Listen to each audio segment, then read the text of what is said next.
Hello future lawyers, चलो आज एक बहुत ही इंपॉर्टेंट, बहुत ही क्रिटिकल चैप्टर समझते हैं, ऑल्टरनेटिव डिस्प्यूट रेजोल्यूशन यानी कि ADR।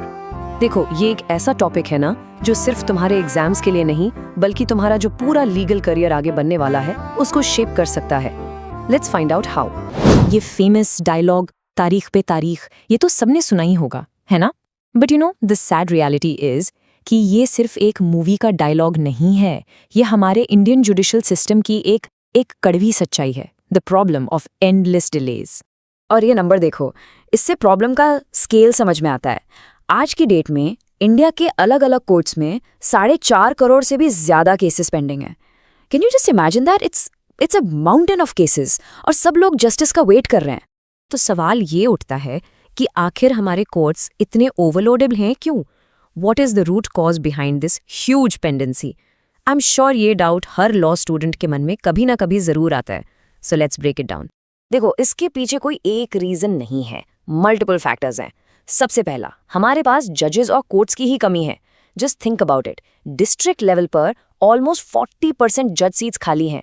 सेकेंड, जैसे जैसे पॉपुलेशन बढ़ रही है, झगड़े भी बढ़ रहे हैं, लिटिगेशन भी नेचुरली बढ़ रहा है। थर्ड, कोर्ट जाना बहुत महंगा काम है। लॉयर की फीस, कोर्ट फीस, सालों तक जो प्रोसेस चलता है उसका खर्चा।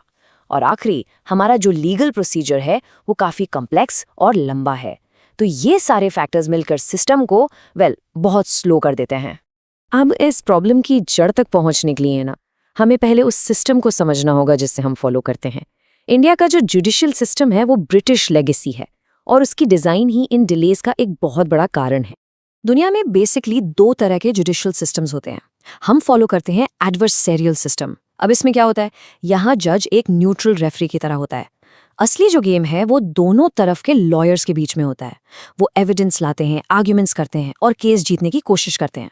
It's basically a competition. दूसरी तरफ होता है इंक्विजिटोरियल सिस्टम, जैसे जर्मनी या फ्रांस में।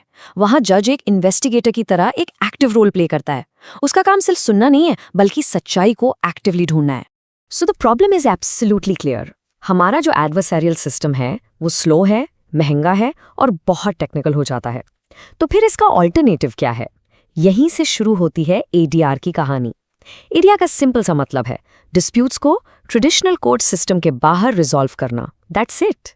और हाँ, ये बिल्कुल मत सोचना कि ADR कोई नया या वेस्टर्न कॉन्सेप्ट है। Not at all.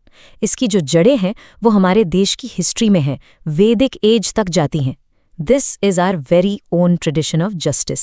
देखो, वैदिक एज में भी हमारे पास ऐसी स्पेशलाइज्ड ट्राइब्यूनल्स होती थी, जैसे कुला होती थी फैमिली डिस्प्यूट्स के लिए, श्रेणी होती थी क्राफ्ट्समैन या गिल्ड्स के लिए, और पुगा ट्रेडर्स एसोसिएशंस के लिए, और पंचायत तो हम सब जानते ही हैं।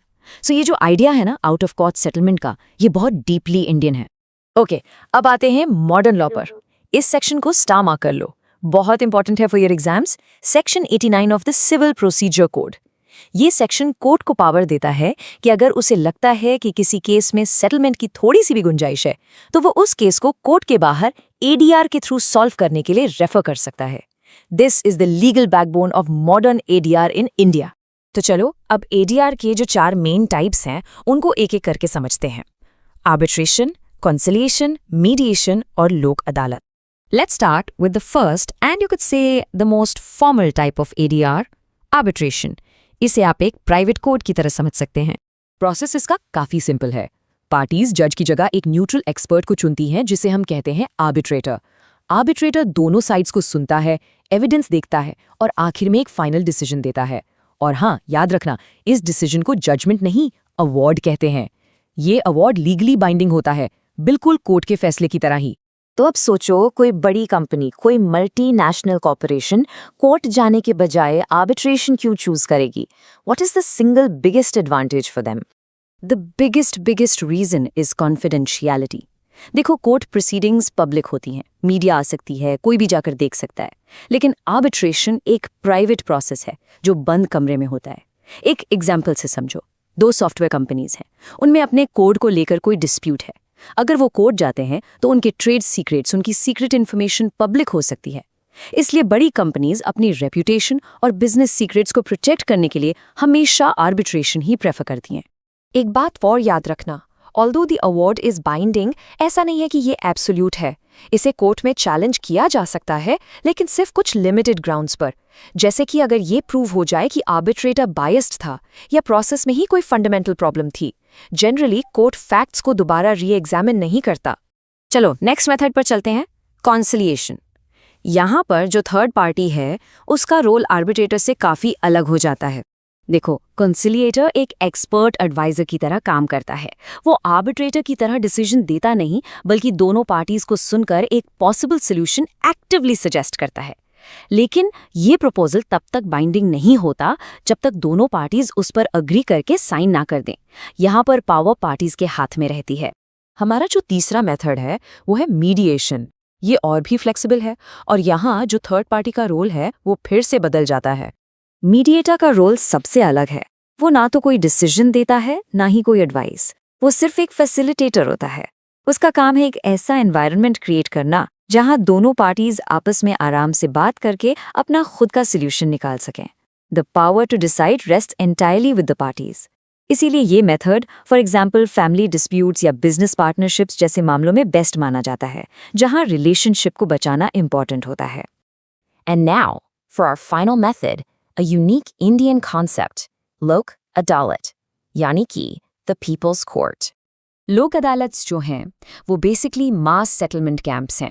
ये जैसे बहुत सारे केसेस, जैसे टेलीफोन बिल्स के अनपेड केसेस या इलेक्ट्रिसिटी बिल्स के, इनको एक साथ कॉम्प्रोमाइज़ के थ्रू सेटल करने के लिए ऑर्गेनाइज की जाती हैं।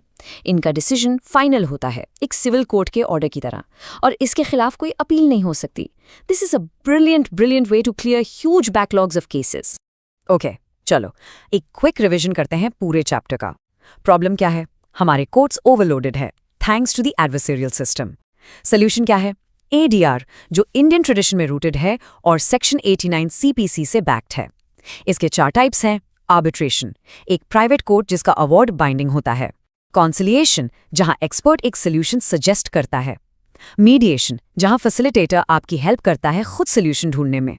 एंड फाइनली लोक अदालत, मास सेटलमेंट जिसका डिसीजन फाइनल होता है।